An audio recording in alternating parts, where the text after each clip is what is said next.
Hello everybody and welcome to my channel, Being a Carer with Kes. My name is Kesiana Akwara Ati, a health and social care trainer. Welcome to my channel. A massive thank you to all of you who have liked, shared, subscribed to my channel. For my new subscribers, thank you. And if you just stumbled on this channel for the first time, come on now, join us. Like, share, subscribe. Okay? Now, today we'll be talking about sleep. What's the fuss about? Trust me, there is a lot of fuss about sleep because it affects our general well-being. Now, I will be using for this video a layman's English to define and to as much as possible communicate the importance of sleep, so that those who are proficient in English language and those who are not are able to understand exactly what I'm trying to say. Now, sleep is a state whereby you are unconscious or oblivious of your surroundings. The National Sleep Foundation states 4 stages of sleep, namely awake, REM, rapid eye movement, which has been linked to mental recovery. You have light, you have deep. Now, during the deep stage of sleep, our body goes through important restoration and physical recovery, such as tissue growth and repair. Okay, we're done with definitions now. Let's hear what else is there. Matthew Walker, the author of Why We Sleep and a professor of neuroscience and psychology at the University of California, Berkeley, USA, says that the lack of sleep can negatively impact our well-being. And he recommends that we sleep at least 8 hours every day. I'm sure you're saying, oh my gosh, 8 hours, that's a long time to sleep. But hear him out. He says, when we don't have enough sleep, our brain is unable to retain memory. Basically, if you do not sleep enough, your brain inbox shuts down and you cannot commit new experiences to memory. He also says that when we don't sleep enough, there's a greater buildup of the toxic protein called the beta amyloid, which has been linked to Alzheimer's disease. Whoa! You didn't see that coming, did you? Now, he also says that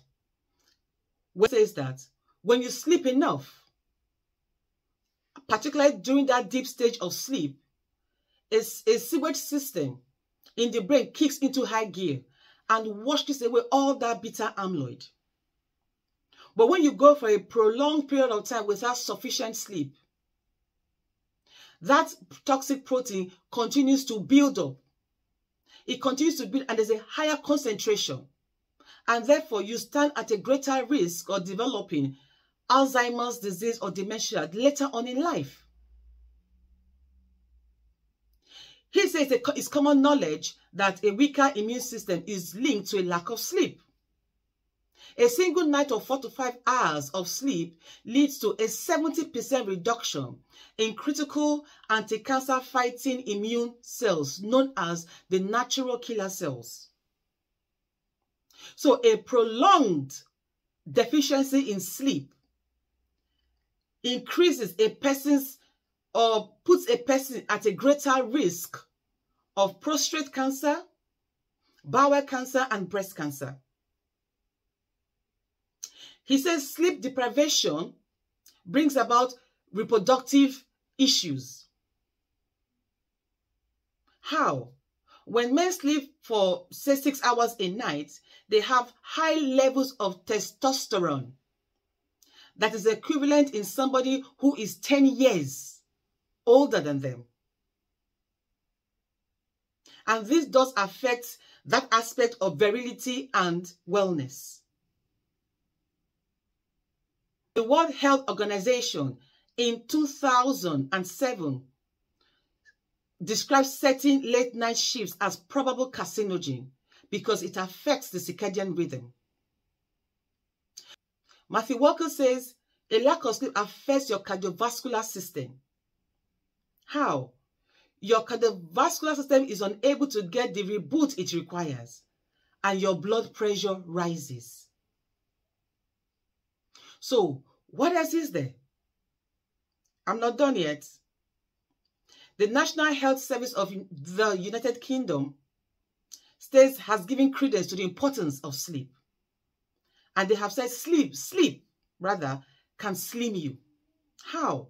When you have a sufficient amount of sleep, say 7, 8, 9 hours, you produce a leptin. You produce leptin. Excuse me. Now, this is a hormone that makes you feel fuller for longer. But when you don't have enough sleep, you produce the hunger-stimulating hormone called the ghrelin.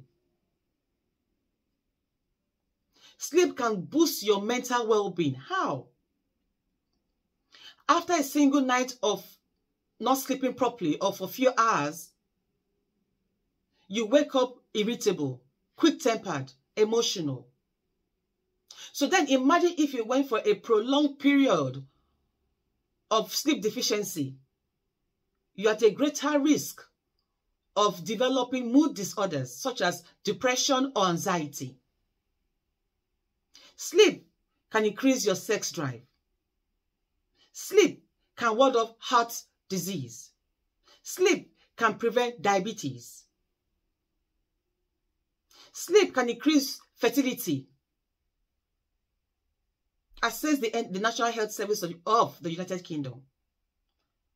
Furthermore, it has been suggested that when you do not have enough sleep, it affects your balance and coordination. And as such, you are prone to falls and physical accidents. Whoa, that's a lot to take in. I know. But then, it has been suggested that there are certain ways we can have a healthy sleep routine or schedule. What are these ways? Number 1, limit your daytime naps or avoid them completely. Number 2, avoid caffeine a few hours before your bedtime. Number 3, go to bed at the same time every night. 4, wake up at the same time every morning. Number 5, an hour or so before bed, do relaxing activities such as reading a book, meditating, or taking a bath. Number 6, avoid heavy meals a few hours before bedtime. Number 7, refrain from electronic devices right before bed. Yes. Guilty as charged. And also, reduce alcohol intake before bedtime. So you see, there's always a way out. I want to believe that this information is timely, as some of us rarely get enough sleep. Yeah? So, thank you for listening. In our next video, we're talking about dementia. So, do have a lovely week. And remember that no matter what the matter is, you matter so much more. Until my next video, au revoir.